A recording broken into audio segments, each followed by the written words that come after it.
지금부터 2022년 3월 특별 새벽 집회 둘째 날 성회를 시작하겠습니다.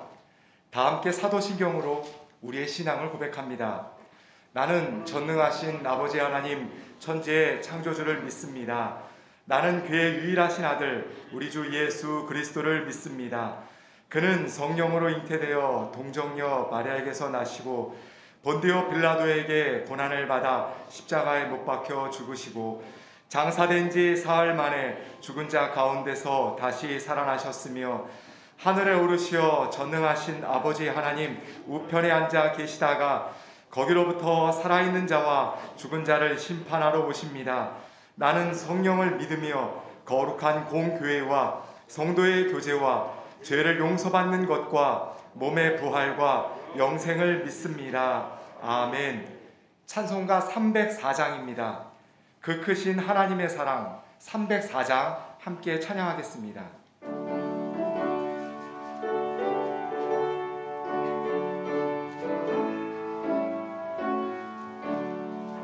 그 크신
예배를 위해서 최경란 권사님 기도 인도해 주시겠습니다. 나의 힘이 되신 여호와여, 내가 주님을 사랑합니다. 인간의 생사와 화복과 나라의 흥망성쇠를 주관하시는 하나님 아버지, 금년에도 3월 특별 새벽 집회로 우리를 불러주시고 부르심에 순종하여 주의 전에서 혹은 동영상으로 예배드리게 하시니 감사합니다. 하나님의 자녀된 우리는 마음을 다하고 뜻을 다하고 힘을 다하여 주님을 섬기기를 원합니다.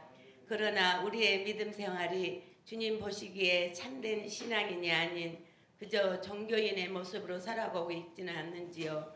이번 집회를 통해 우리의 믿음 생활을 점검하면서 회개하고 결단하는 집회가 되게 하옵소서. 나무 일처럼 여겨졌던 코로나가 우리에게도 침투할 정도로 확산되고 있습니다. 너는 피투성이라도 살아있으라고 이스라엘 백성에게 외쳤던 에스겔 선지자의 당부대로 우리 국민들을 코로나로부터 지켜주옵소서. 다음 주에 대선이 있습니다. 우리에게 지도자다운 지도자를 뽑을 수 있는 판단력을 주시고 대선이 끝나면 그동안 갈라졌던 국민들의 마음이 다시 하나 되어 국가 발전의 동력으로 이어지게 하옵소서. 오늘은 3월 특별 새벽 집회 둘째 날입니다. 예배를 통해 치유와 회복이 이루어지며 기도 카드에 올린 기도 제목이 주님 앞에 상달되어 응답받는 기적의 집회가 되게 하옵소서. 혼신의 힘을 다해 말씀을 전하시는 담임 목사님께 성령의 두루마리를 입혀주셔서 능력의 말씀을 선포하게 하시고 육신적으로도 지치지 않게 친히 돌보아 주시옵소서. 이모저모로 예배를 돕는 예배위원들과 특별히 찬양으로 하나님께 영광 돌리는 강신모 집사님의 찬양을 기쁘게 받으시옵소서. 깊은 곳에서 부르짖는 우리의 기도를 들으시고 응답하시는 예수 그리스도의 이름으로 기도드립니다. 아멘.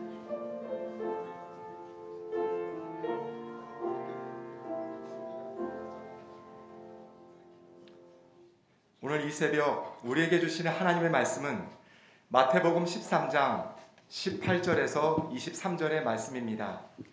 이 말씀을 조미애 권사님께서 봉독해 주시겠습니다.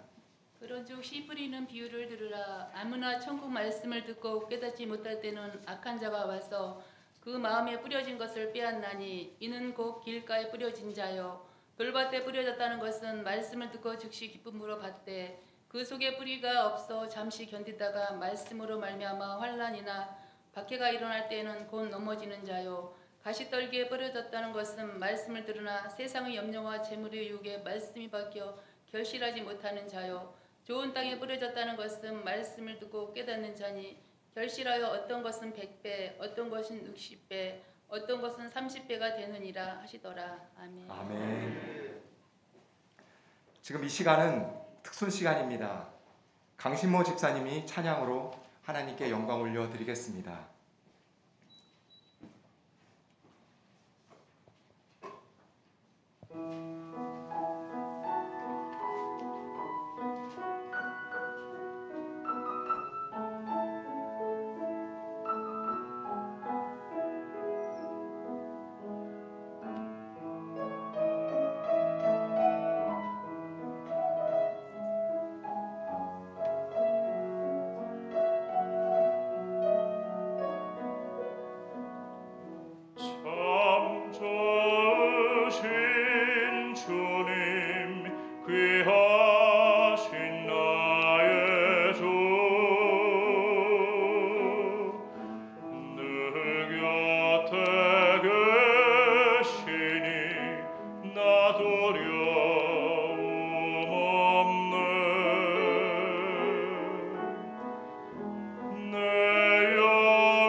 살게 하소서. 저만 의지하리 영원토록.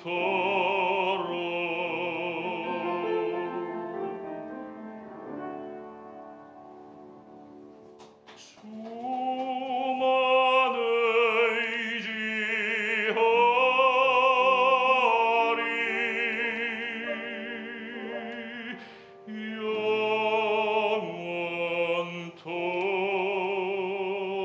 영원토록.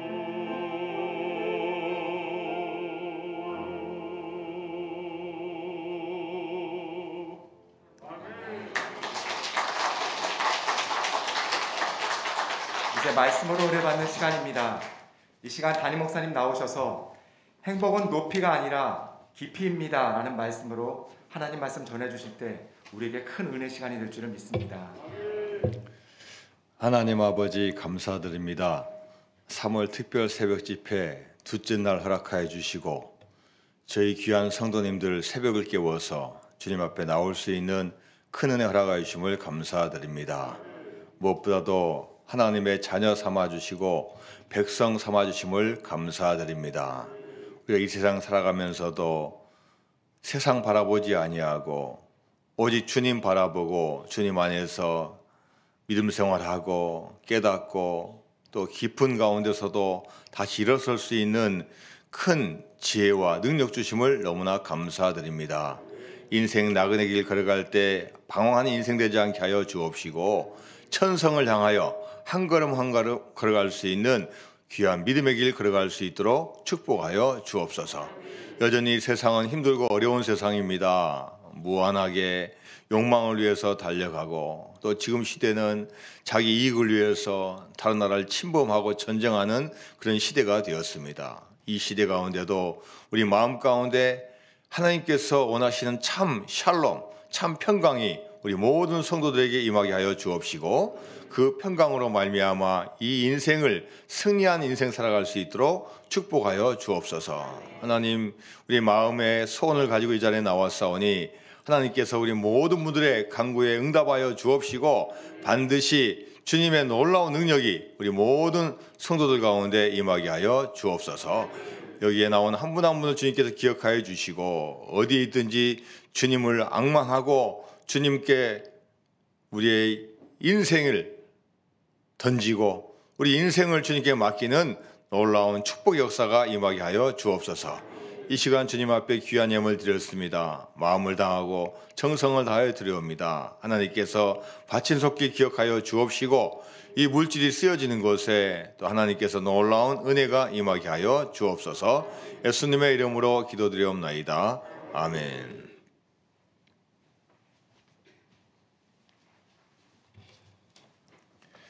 할렐루야. 오늘도 새벽을 깨우신 여러분들에게 하나님의 놀라운 축복이 임할 줄로 믿습니다. 자, 옆에 분과 인사합니다. 잘 나오셨습니다. 네.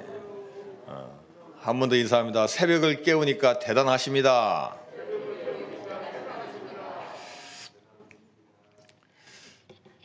우리 사람들은 잘 살면 행복한 줄로 압니다. 물론 잘 살면 좋은 것이 많습니다. 편리하고 편안합니다. 그러나 편리하고 편안하다고 진짜 평안이 오는 게 아닙니다. 또 편리하고 편안하다고 진짜 행복을 느끼는 게 아닙니다. 불편하다고 그분이 불행한 삶을 살고 있는 게 아닙니다. 말 그대로 불편하지만 오히려 불편 가운데 거기에서 참 감사와 행복을 느낄 수 있습니다. 어느 한 교실에서 선생님이 초등학생들에게 질문을 했어요. 야, 돌아가면서 하면 대답해봐라. 너희들은 어느 순간에 가장 기쁘고 행복했냐? 그랬더니 학생들이 돌아가면서 이야기합니다. 예, 제 생일이에요. 생일 파티하고 친구들이 선물 줄 때가 최고 행복했어요. 또 어떤 친구가 이야기합니다. 우리 아빠가 컴퓨터 사줬을 때요. 또 스마트폰 사줬을 때요. 게임기 사줬을 때요. 또 내가 배우고 싶은 거 학원 등록해줬어요.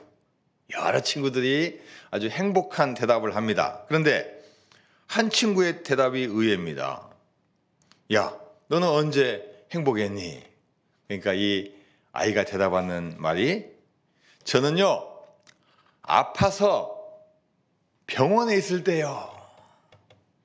이게 무슨 말이야? 그동안요, 저한테 우리 가족이나 친구들이 신경도 안 쓰고 관심도 없었는데 병원에 입원하니까요, 얼마나 좋은지 몰라요. 와서 야, 너 뭐 먹고 싶냐고 물어보기도 하고, 괜찮냐고 물어보기도 하고, 또 뭐 이야기만 하면 다 들어주는 분위기예요. 병원에 있는 시간이 왜 이렇게 빨리 지나가는지 모르겠어요. 또 한 번 병원에 입원하고 싶을 정도예요. 여러분, 병원이 얼마나 불편합니까? 저도 10몇 년 전에 병원에 입원해서 한 2주 동안 있어 봤어요. 2주 동안요. 그런데 여러분, 병원에 있으면 몸이 불편하니까 뭐 마음대로 거동 못 하죠. 네? 또 활동을 안 하니까요, 그렇게 밥맛이 없더라고요. 막 뭐 밥에서 무슨 뭐 꼭 병원 냄새가 나는 것 같아요. 막 밥맛도 없고요. 자, 그런데 여러분, 진짜 우리가 행복은 어디서 오는 겁니까? 우리가 몸이 아파서 여러분 병원에 입원하신 분 여러분 많을 거예요, 여기에. 여러분, 우리가 지금 나이가 이제 들고 하다 보면요, 자연스러운 현상이에요. 어떤 특별한 게 아니에요. 우리 몸이 모든 이 신체와 지체와 세포가 노화되는 거예요. 노화되다 보면은 당연히 이제 하나씩 고장나고 아픈 거예요. 자, 여러분, 병원 가서 어떤 거 느끼셨어요? 야, 건강이 얼마나 중요한지 모르겠다. 하나님께서 야, 그동안 병원 안 오게 해주셔서 얼마나 감사한지 몰라. 또 아파도 올 수 있는 병원이 있네. 병원 없고 약 없으면 내가 언제 죽을지 모르고, 내가 수술 안 받았으면 내가 어떻게 죽을지 몰랐는데, 야, 병원이 있고 의사가 있고 간호사가 있으니까, 이런 시설이 있으니까 내가 약도 타다 할 수 있고, 치료받을 수 있고, 수술 받을 수 있고, 내 생명을 10년, 20년, 50년 연장하는 게 또 이 병원인 거예요. 그래서 우리가 아프면은 오히려 더 깨닫는 게 있어요. 야, 하나님 감사합니다. 생명 주셔서 감사하고, 그동안 지켜주셔서 감사하고, 아파도 더 살 수 있어서 감사합니다. 이걸 우리가 느낄 수가 있는 거예요. 이런 말이 있습니다. 참호 속에는 무신론자가 없다. 그럼 참호가 뭔지 아시죠? 전쟁할 때 군인들이 막 그대로 서 있으면 다 총알 맞아 죽으니까 어떻습니까? 이 참호를 파놓는 거예요. 다 이렇게 몸을 가리고 숨을 수 있는 이 구덩이를 딱 마련한 거예요. 여러분, 한번 전쟁 나가지고 참호 있다가 생각해 보세요. 지금 러시아하고 우크라이나가 전쟁 나가지고 러시아군이요, 지금 수도 키예프를 향해서 지금 막 미사일 쏘고 포탄 쏘면서 지금 진격하고 있는데, 거기에 살고 있는 주민들, 병사들 생각해 보세요. 이 참호 속에 언제 포탄이 날아올지, 언제 미사일이 떠들지, 언제 러시아군이 와가지고 나한테 총을 겨눌지. 여러분, 이럴 때 절대자를 찾는다는 거예요. 내 힘으로 할 수 없는 그 공포와 어려움 가운데 우리 인간은 너무나 나약하니까, 너무나 부족하고 힘드니까 절대자를 찾을 수밖에 없어요.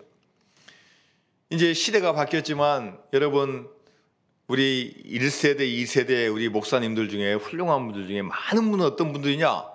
다 병 걸려가지고 다 살아나신 분들이에요. 다 옛날에는, 요즘은 폐병이 뭐 큰 건 아니지만 옛날에 한번 폐병 걸렸다, 폐렴 걸렸다, 80%, 90% 죽어요. 폐렴 걸려서 죽었는데, 야, 하나님께서 뜨거운 걸 해주시고, 기도하다 보니까 막 성령님이 오신 것 같아서 막 몸이 막 변화되고, 이런 체험하신 분들이 깨닫는 거예요. 야, 인생은 뭐 의학으로 또 인간적인 생각으로 되는 게 아니다. 하나님을 만나고 체험하니까 인생이 완전히 달라지는 거예요. 아, 내가 사는 길은, 내가 해야 될 길은 내가 하나님을 온전히 믿는 거다. 내가 하나님 말씀을 내가 하나님께 살려주셨으니까 내가 하나님 말씀 증거하다 죽겠다. 이런 하나님 앞에 결단하니까 하나님께서 귀하게 사용해 주신 거예요. 저와 여러분도 마찬가지입니다. 우리가 그냥 얕은 물가에서 왔다 갔다 하면요, 하나님을 만날 수 없어요. 그러나 깊은 고난과 내 힘으로 할 수 없는 그 어려움 속에서 주님을 만난 체험을 하면 우리 인생이 달라지고 하나님께서 큰 은혜가 있는 우리가 될 줄로 믿습니다. 여러분, 인생의 어려움, 이 위기를 통해서 오히려 우리는 이 위기를 기회로 만들 수 있습니다. 그 고난의 깊은 곳에서 그 고난의 의미를 우리가 깨달을 수 있다면 그 고난은 나쁜 게 아니에요. 오히려 이 고난이야말로 하나님이 주신 또 다른 선물이 되는 줄로 믿습니다. 여러분, 행복은 어디서 오냐? 환경이 좋고 뭐 잘 사는 데에서 오는 게 아닙니다. 진짜 행복은 뭐냐? 깨닫는 데 있어요. 아무리 좋은 환경이 있어도 그것을 감사할 줄 모르고 누릴 줄 모르면요, 그분은 불행한 분이에요. 그러나 부족하고 불편해도 감사할 줄 안다면 그 사람은 이 행복의 이 지름길로 지금 가고 있는 거예요. 인생의 깊이는 어디에 있냐? 깨달음에 있습니다. 가장 큰 불행은 뭐냐? 깨닫지 못하고 있는 것입니다. 깨닫지 못하고 계속 가기는 가요. 근데 깨닫지 못하니까 알 수가 없어요. 자, 그리고 여러분, 내가 알고 내가 먼저 깨달아야만이 내가 남을 도와줄 수 있어요. 내가 깨닫지 못하고 내가 어둠 가운데 있으면요, 그 깨닫는 사람까지, 옆에 있는 사람까지 막 수렁으로 막 끌고 들어가는 거예요. 자, 여러분, 이사야서 50장 4절 말씀 한번 같이 볼까요? 시작. 주 여호와께서 학자들의 혀를 내게 주사 나로 공부한 자를 말로 어떻게 도와줄 줄을 알게 하시고 아침마다 깨우치시되 나의 귀를 깨우치사 학자들 같이 알아듣게 하시도다. 자, 이사야서 50장이니까 이건 지금 누구의 고백이냐면요, 이사야 선지자의 고백이에요. 자, 이사야 선지자가 하나님께 고백을 하는데 하나님께서 저에게 학자들의 혀를 주셨습니다. 여러분, 이 학자는 어떤 사람입니까? 많이 배운 사람이고 공부한 사람이고 깨달은 사람이에요. 어떤 분야에 대해서 남에게 최소한 설명해 줄 수 있고 글을 쓸 수 있고 자기 입장을 발표할 수 있는 사람이에요. 하나님께서 나에게 이 학자의 혀를 주셨다는 거예요. 하나님께서 나를 먼저 깨우치게 해주셨다는 거예요. 자, 그러면 내가 깨우쳤으면 내가 선지자니까 그 깨우침을 가지고 뭘 해야 됩니까? 내가 정말로 말씀이 필요한 분, 지금 지치고 공고한 분, 위로가 필요한 분들에게 내가 그 말씀을 전하겠다는 거예요. 힘든 분 위로해주고 지친 자들에게 힘을 주는 그런 일을 감당하겠다는 거예요. 그리고 하나님께서는 나를 언제 깨우치시게 하냐? 아침마다 깨우치시되 나의 길을 깨우치사 그랬어요. 아침은 어떤 시간입니까? 하루의 첫 번째 시간이에요. 내가 첫 시간에 일어나서 먼저 하나님의 말씀을 듣고 하나님의 말씀을 깨닫게 하는 게 얼마나 큰 축복이냐는 거예요. 그래서 그 깨우침과 그 학자의 혀로 말미암아 내가 믿음의 길을 잘 걸어갈 수 있다고 고백하는 겁니다. 이사야 선지자가 자기가 먼저 알고 먼저 깨우치고 말씀을 같이 나누니 그와 같이 있는 백성들이 얼마나 좋겠습니까? 백성들과 같이 있는데 우리가 깨우쳐 주지도 못하고 깨닫지도 못하고 무지몽매한 상황이 있으면은 하나님 앞에서 우리가 그 길을 걸어갈 수 없다는 거예요. 그러나 여러분, 내가 가정에서 먼저 깨우치는 자가 되고 내가 나의 가정에서 먼저 새벽을 깨우는 자가 되고 또 나의 그 결단으로 말미암아 우리 가정이 변화가 되고 우리 교회가 변화가 되고 대한민국이 변화나면은 이것처럼 큰 축복이 어디 있겠습니까? 할렐루야. 신약 성경에 보면은 성령님의 인도를 받은 빌립이 에티오피아에서 온 내시를 만나러 갑니다. 하나님께서 성령님께서 가르쳐 주는 거예요. 야, 너 저기 한번 가봐라. 그런데 에티오피아에서 온 고위 간부 이 내시가 마차를 타고 가면서 뭔가를 읽고 있어요. 그런데 뭔가를 읽기 읽는데 이해를 못하는 거예요. 깨우침이 없는 거예요. 그래서 이 빌립이 다가가서 내시에게 질문합니다. 혹시 읽는 것을 깨닫습니까? 그때 내시가 대답합니다. 사도행전 8장 31절 말씀입니다. 시작. 대답하되 지도해 주는 사람이 없으니 어찌 깨달을 수 있느냐 하고 빌립을 청하여 수레에 올라 같이 아니라. 할렐루야. 우리가 읽긴 읽어도 모르는 게 얼마나 많은지 몰라요. 뭐 때로는 어려운 책, 영적인 책, 또 우리의 지식과 우리의 깨달음이 너무나 부족해서 읽긴 읽어도 모르는 게 너무나 많아요. 이 내시도 지금 이사야 구약 성경책을 읽고 있는데 읽긴 읽는데 이게 이해가 안 되고 깨닫지 못하는 거예요. 이때 하나님께서는 이 빌립을 통해서 깨닫게 해주는 거예요. 이 깨닫는 자가 이제 어디로 가겠습니까? 자기 고국인 어디로 돌아갔어요? 에티오피아로 돌아가요. 야, 그 시대에 어떻게 에티오피아란 그 아프리카 나라에서 어떻게 이 율법책을 읽을 수 있을까? 그 전부터 사람들 디아스포라 막 흩어지게 하면서 아프리카까지 가게 한 거예요. 갔어도 사람들이 어떻게 믿어야 할지 잘 모르는데 이 에티오피아 내시가 이 빌립이라는 이 사도를 만나가지고 은혜를 받고 깨달으니까 이제 이 내시가 돌아가서 에티오피아가 바뀌어지는 거예요. 야, 나 은혜 받았어. 나 말씀 깨달았어. 자, 이 말씀 한번 봐봐. 우리 같이 한번 우리 은혜 나눠보자. 같이 묵상해보자. 내가 한번 설명해 줄게. 한번 들어봐. 그 깨달음이 거기에 멈춰진 게 아니라 계속 번져나가는 거예요. 할렐루야.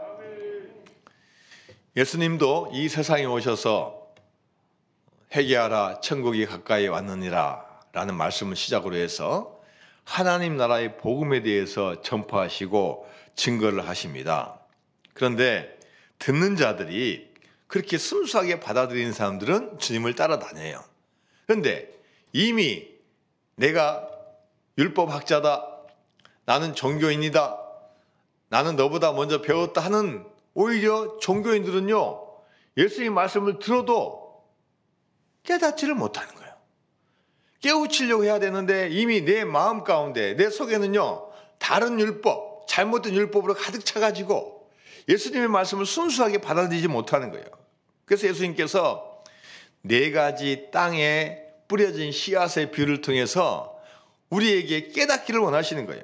자, 마태복음 13장 13절 말씀입니다. 시작. 그러므로 내가 그들에게 비유로 말하는 것은 그들이 보아도 보지 못하며 들어도 듣지 못하며 깨닫지 못하니라. 주님께서 말씀을 해주시는데 주님께서는 이 땅에 있는 복음도 이야기하지만 가장 중요한 점이 뭐냐면 하늘나라의 복음이에요. 천국 복음이에요. 근데 천국은 우리가 보지 못하기 때문에 어려워요. 그래서 주님께서는 이 땅에 있는 여러 가지 비유를 통해서 말씀하시는데 그 비유도 잘 이해를 못한다는 거예요. 자, 마태복음 13장 19절 말씀입니다. 시작. 아무나 천국 말씀을 듣고 깨닫지 못할 때는 악한 자가 와서 그 마음에 뿌려진 것을 빼앗나니 이는 곧 길가에 뿌려진 자예요. 듣긴 들어도 깨닫지 못하는 자는 씨앗은 주는데, 복음의 씨앗은 주는데 길가에 뿌려진 것 같다는 거예요. 여러분 길가에 씨앗을 뿌려보세요. 사람들이 가다가 막 밟아서 막 다 죽고, 햇빛 와가지고 말라 죽고, 새가 와서 쪼아 먹고, 씨앗은 뿌리기는 뿌려졌는데 다 없어져 버린 거예요. 하나님 나라는 깨닫는 데 있어요. 우리 믿음의 길도 마찬가지로 깨닫는 데 있어요. 씨 뿌리는 비유에서 길가에 뿌려진 씨앗을 설명하시면서 말씀을 들어도 깨닫지 못하면 사탄이 오고 마귀가 오고 세상에 있는 유혹이 와서 다 그것을 빼앗아가 버린다는 거예요. 그래서 여러분 우리가 한 말씀 들을 때 또 우리가 믿음 생활할 때 문제는 그 말씀을 잘 받아들이고 아멘하고 순종할 때 놀라운 능력이 임할 줄로 믿습니다. 자, 그런데 이 씨앗이 옥토에 뿌려져요. 좋은 땅에 뿌려져요. 그럼 이 씨앗은 그 옥토 좋은 땅에서 잘 심겨지는 거예요. 그리고 햇볕이 내리고 비도 내리고 또 사람이 다 관심 가져주면요, 이게 시간이 지나서 30배, 60배, 100배의 결실을 맺게 될 줄로 믿습니다. 어떤 씨앗은 뿌려졌는데 흔적도 없이 다 사라져서 열매는 구경도 못해요. 그런데 이 조그만 씨앗이 심겨져 가지고요 30배, 60배, 100배의 결실을 맺은다면 여러분 그런 씨앗이 우리가 10개만 있으면 얼마나 축복된 인생을 살아가겠습니까? 여러분들이 30배, 60배, 100배의 결실을 맺는 귀한 분들이 될 줄로 믿습니다. 자, 우리 옆에 분에게 인사하세요. 집사님, 100배의 결실을 맺는 분이 될 줄로 믿습니다.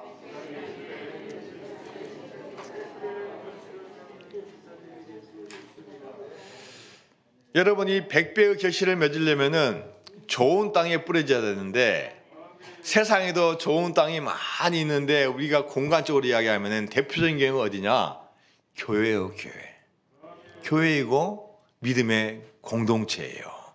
세상에는 수많은 조직과 단체가 있어요. 국가가 있고 이 국가란 정부라는 단체 밑에 수많은 취미단체, 이익단체, 꼭 필요한 단체, 수많은 조직과 단체가 있어요. 그러나 하나님 말씀을 잘 깨닫고 또 우리가 인생에 가서 많이 열매를 맺는 그 첩경 지름길은 어디에 있냐? 이 교회에 있다는 거예요.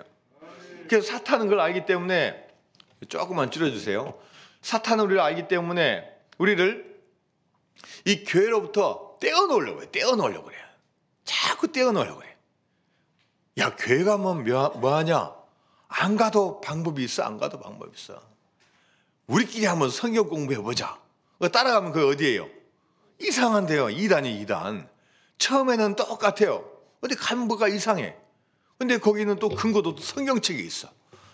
옛날 성경책에서 표현이 좀 이상한 걸 갖다 딱 붙여가지고 말을 잘 이어가지고 논리를 만들어가지고 야, 우리 교주님이 메시아야. 이렇게 바뀌게 되는 거예요. 동물의 왕국을 보면은 이 사자나 호랑이가 누우떼를 잡아먹는데 어떤 누우떼를 잡아먹냐? 어떤 누우를 잡아먹냐? 같이 모여서 한가운데 있는 걸 공격하지 않아요. 어떤 걸 공격합니까? 무리에서 떨어져 나오거나 약한 거. 병들에서 병이 들어가지고 시들시들하거나 좀 새끼여서 좀 약하게 보이거나 아니면 무리에서 떨어져 나와서 방어 배회하는 거, 이게 먹잇감이에요. 딱 엎드렸다가요 딱 하면요 도망갈 수가 없어요. 여러분 혹시 개구리 잡아봤어요? 개구리 잡아서 뒷다리 드신 분 한번 손 들어보세요. 네? 제인이는 그거 모르지? 그런 거 몰라요. 네? 저는요 어디서 해봤냐? 군대에서 해봤어요. 군대에서요. 고참이 가르쳐 주더라고요. 자, 윤일병 햄머 들고 따라와. 햄머가 뭔지 알죠? 이렇게 해봐. 예, 어디로 갈 거야? 이맘때야. 항상 2월 말, 한 3월 초 중순. 그러면 우리 부대 옆에가 내과가 있어요. 내과. 그러면 이제 겨울이 끝나고 봄이 올 때 되니까 이제 개구리들이 이제 깨어가지고 이제 활동을 하는 다 시점 이제 준비하고 있는 거예요. 개구리들이 아직 추우니까 아직 약간 덜 나와요. 여러분 개구리들이 어디 숨어 있어요? 어디 숨어 있어요?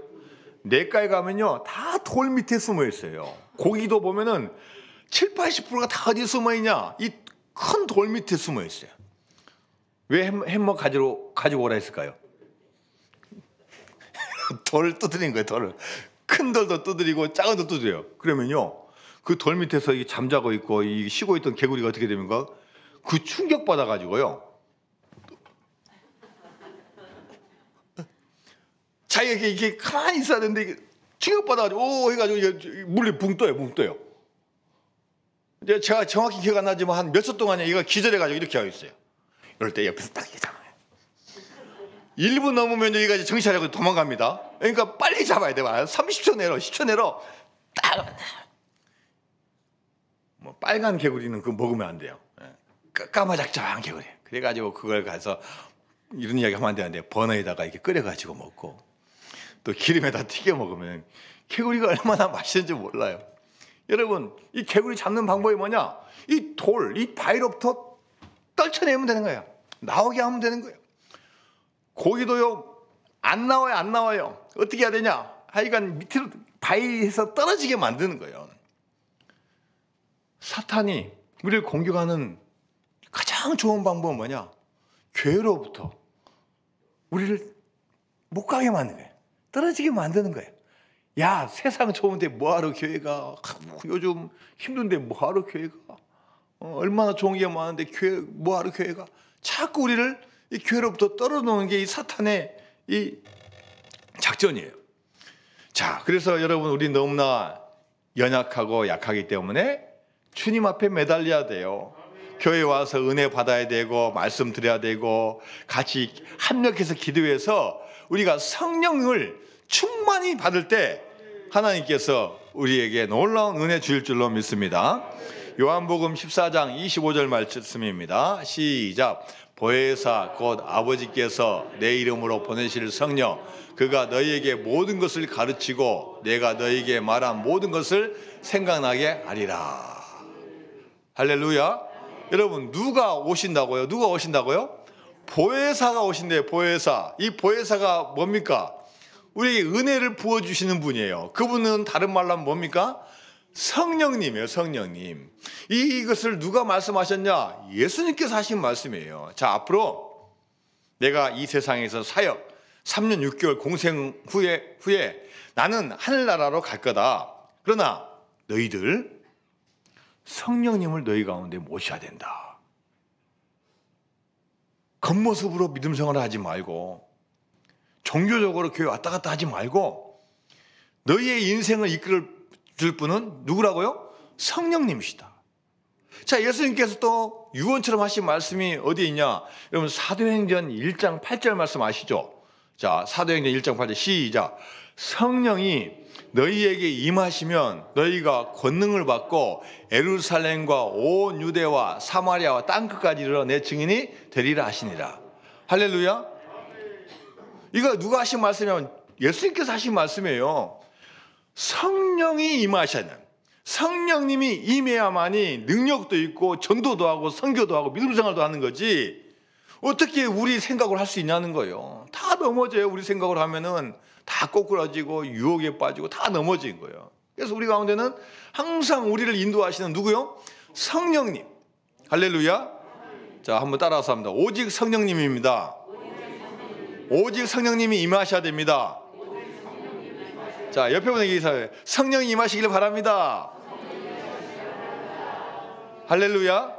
그래, 우리는 성령님의 인도함을 따라 살아가야 돼요. 물론 이사야 선지자 같이 말씀을 잘 깨우쳐지는 목회자, 교육자, 우리 많은 교인들도 중요하지만 가장 중요한 게 뭐냐? 우리의 앞길을 인도하시고 우리의 삶을 인도하실 오직 그 성령님이 우리 가운데 있어야만이 반드시 승리하게 될 줄로 믿습니다. 고린도전서 2장 14절 말씀입니다. 시작. 육체에 속한 사람은 하나님의 성령의 일들을 받지 아니하나니 이는 그것들이 그에게는 어리석게 보임이요 또 그는 그것을 알 수도 없나니 그러한 일은 영영으로 분별되기 때문이라. 육에 속한 사람, 육적으로 생각하고 육적으로 일하고 육적으로 바라보는 사람은요 성령의 일을 받으려고 하지 않아요. 불편하니까. 내 생각대로 하고 내 욕망으로 하지 성령님 계시면 불편해요. 왜 자꾸 성령님께서 막 부담을 주고 못하게 하고 막 인간적으로 막 이렇게 내 마음대로 하고 싶은데 막 자꾸 절제하라 하고 온유하라 하고 그러니까 막 불편해요. 그래서 육적인 사람은 성령님을 싫어하는 거예요. 그러나 믿음의 사람은 성령님이 우리 마음 가운데 임하는 거예요. 그러면은 성령님을 통해서 우리가 항상 기뻐하고 범사에 감사하고 성령 충만한 삶을 살게 될 줄로 믿습니다. 깊이 있는 사람은 어떤 사람이냐? 속 사람이 변하는 사람이에요. 성령님이 우리 가운데 임하시니까 우리 이 내면, 이 마음, 속이 변하는 거예요. 여러분, 사람이 변화될 수 있어요? 잘 안 변하지만 변화될 수 있어요. 어느 때 변하냐? 성령님이 그 사람 마음 가운데 임하면 변하는 거예요. 세상 사람들은 야, 저 사람 인생 끝났어 안 되라고 하지만 하나님께서 그 마음 가운데 성령님을 주시면요 반드시 변화가 일어나는 거예요. 리차드 포스터가 말했습니다. 우리 속에 필요한 변화는 하나님의 일이지 우리의 일이 아니다. 필요한 일은 내부의 일에 대한 것이며 오직 하나님만이 내부의 일을 하실 수 있다. 진짜 우리 마음이 변하고 바뀔 수 있는 것은 하나님께서 행해 주신다는 거예요. 유명한 탐험가 크리스토퍼 콜럼버스는 미지의 세계를 향해서 탐험에 나섭니다. 스페인을 떠나서 사나운 바람과 거센 파도, 보이는 것은 끊임없이 펼쳐진 이 망망대해, 이 바다와 하늘뿐인 곳을 달려갑니다. 자, 가다 보니까 같이 가던 선원들은 지쳤어요. 먹을 것은 떨어져 가죠. 도대체 이 사람이 우리를 죽음의 길로 인도하는지. 여러분 같이 가다 보면 알잖아요. 조금만 배고파 보세요. 막 이제 눈빛이 바뀌어요. 눈빛이 바뀌고. 요 콜럼버스 때문에 우리가 이런 고생하고, 고생은 괜찮다, 우리가 이거 죽을 수는 없지 않느냐 하면서 막 원망하는데요. 이때 콜럼버스는 태연하게 책을 읽고 있어요. 그리고 절망하는 선원들을 향해서 이렇게 말합니다. 나는 나침반이나 선박의 성능을 믿고 항해를 시작한 것이 아닙니다. 나를 움직이는 동력은 꿈과 소망입니다. 나는 지금 희망의 책인 어떤 성경책이요? 이사야서를 읽고 있으며 새로운 에너지를 충전하고 있습니다. 여러분, 이 콜럼버스는 겉으로 보기에는 탐험가예요. 그냥 좋은 배, 그 다음에 사람들을 딱 훈련시켜서 목적지를 향해서 가는 항해사예요. 그런데 그 내면에는 뭐가 있냐? 그 움직이는 동력이 뭐냐? 꿈과 희망이라는 거예요. 어떤 꿈과 희망이냐? 미지의 세계를 반드시 읽고 하나님께서 나와 함께 하시면 내가 반드시 발견할 수 있다는 그 희망을 가지고 있는 거예요. 그래서 그 힘들고 어려운 가운데도 성경 말씀을 읽으면서 계속 영감을 얻고 에너지를 얻는 거예요. 할렐루야. 여러분 인생길 힘들고 어려울 때 우리가 어디에다 의지해야 되는 거예요? 무엇을 바라봐야 되냐는 거예요. 주님 앞에 나와서 주님 앞에 기도하고 주님 말씀을 듣고 그 말씀 따라 살아갈 때 하나님께서 반드시 도와줄 줄로 믿습니다. 고린도전서 1장 26절 말씀입니다. 시작. 형제들아 너희를 부르심을 보라. 육체를 따라 지혜로운 자가 많지 아니하며 능한 자가 많지 아니하며 문벌 좋은 자가 많지 아니하려다. 자, 사도 바울의 고백인데요. 자, 우리 교인들을 둘러보니까 또 주변에 있는 많은 동역자, 사역자를 둘러보니까 쉽게 말하면 서울대 출신, 하버드 출신보다도 오히려 못 배웠지만 하나님 의지하는 겸손한 자가 능력을 행한다는 거예요. 오히려 나는 많이 배웠습니다. 나는 가진 거 많습니다. 이런 분들은 세상 의지하다가 넘어지지만 오히려 부족합니다, 연약합니다, 회개합니다 하는 분들에게는 하나님께서 강권적으로 능력을 주신다는 거예요. 세상이 볼 때는 누가 지혜로운 것 같고 누가 대단한 것 같지만 하나님이 보시고 하나님이 사용하신 사람은 그런 분이 아니에요. 여러분이 잘 아는 우리 이어령 박사님, 지난 2월 26일 날 소천하셨습니다. 제가 이분이 어떤 분인지 여러분도 많이 아시지만 제가 한번 다시 이 자료를 한번 검색해 보니까 이렇게 단어가 표현되어 있어요. 서울대학교, 평론가, 언론인, 저술가, 대학 교수, 국문학자, 문화부 장관, 국무위원, 대한민국 예술원 회원, 명예 신지식인, 이 시대 최고의 지성.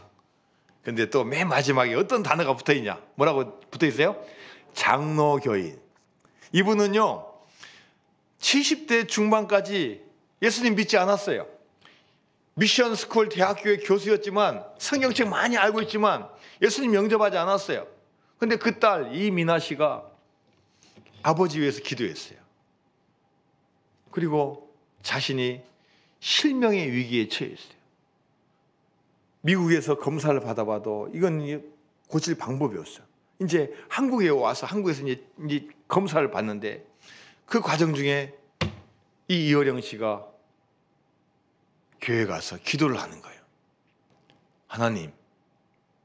하나님 살아계십니까? 제가 책을 통해서나 이성으로는 하나님이라는 분을 알지만 나는 하나님을 저는 믿지 않습니다.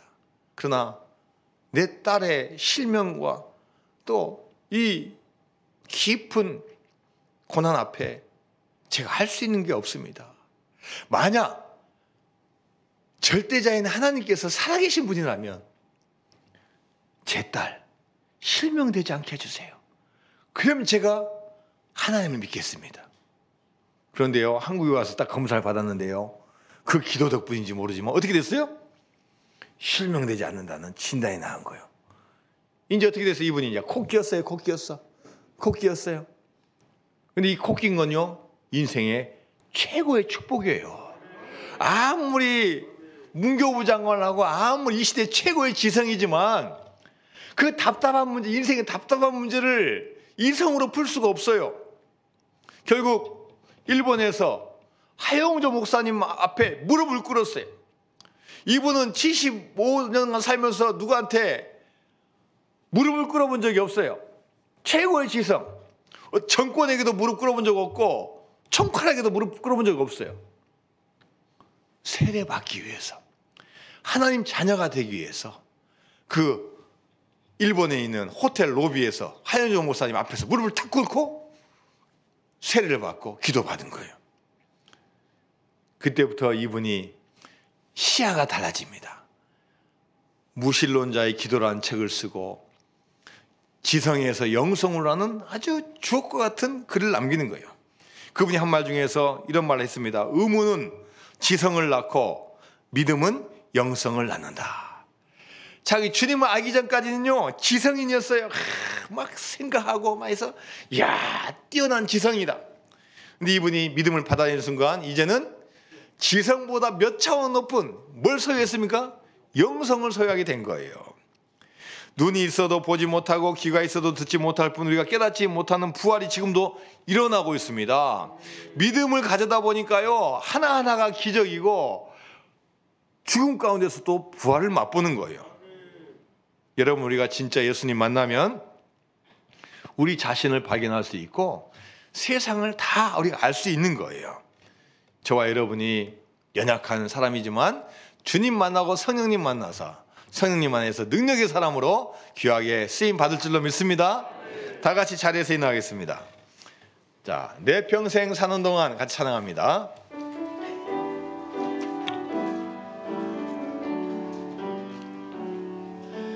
내 평생 사는 동안 주 찬양하리. 여호와 하나님 내 주를 찬양하리. 주님을 묵상함이 즐겁도다. 내 영혼 주 안에서 참 기쁘리. 내 영혼아 주님을 송축하라. 내 영혼아 주님을 찬양하라. 내 영혼아 주님을 송축하라.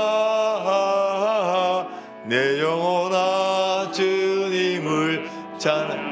한 번 더 빠르게 찬양합니다. 내 평생 사는 동안 주 찬양하리. 여호와 하나님 내 주를 찬양하리. 주님을 묵상함이 즐겁도다. 내 영혼 주 안에서 참 두 손 들고 찬양합니다. 내 영혼아 주님을 송축하라. 내 영혼아 주님을 찬양하라. 내 영혼아 주님을 송축하라. 내 영혼아 주님을 찬양하라. 할렐루야. 여러분 잘 나오신 줄로 믿습니다. 자, 한 번 더 인사합니다. 잘 나오셨습니다. 예, 오늘 둘째 날 맞아서 여러분 많이 나오셨어요. 또 이제 3월 첫째 날, 둘째 날입니다. 우리가 말씀 듣고 또 기도하고 영적으로 무장해서 2020년도 100배의 결실을 맺는 여러분이 될 줄로 믿습니다.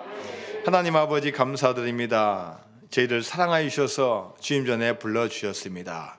여기 계신 한 분 한 분, 또 각 가정과 처소에서 하나님께 기도하는 우리 모든 성도님을 기억하여 주옵시고 2020년도 한 해 깊은 곳에서도, 질병 가운데서도, 어려운 위기 가운데서도 성령님께서 함께 하심으로 말미암아 우리가 주님 말씀을 깨달음으로 말미암아 30배, 60배, 100배의 결실을 맺을 수 있도록 역사하여 주옵소서. 우리 힘으로 할 수 없지만 주님께서 함께 하시면 성령님의 능력으로 함께하여 주실 줄로 믿습니다. 오직 주님만 바라보고 오직 성령님의 능력으로 승리할 수 있도록 역사하여 주옵소서. 이제는 우리의 구원자가 되어주시는 우리 주 예수 그리스도의 은혜와 하나님 아버지의 크신 사랑과 성령님의 함께하심이 특별 새벽 집회 둘째 날을 맞이해서 하나님 앞에 나와서 기도하고 또 깨닫고 오직 성령님 사모해서 성령님의 능력으로 승리할 우리 모든 성도들 위해 이제부터 영원까지 함께 하시기를 간절히 축원하옵나이다. 아멘.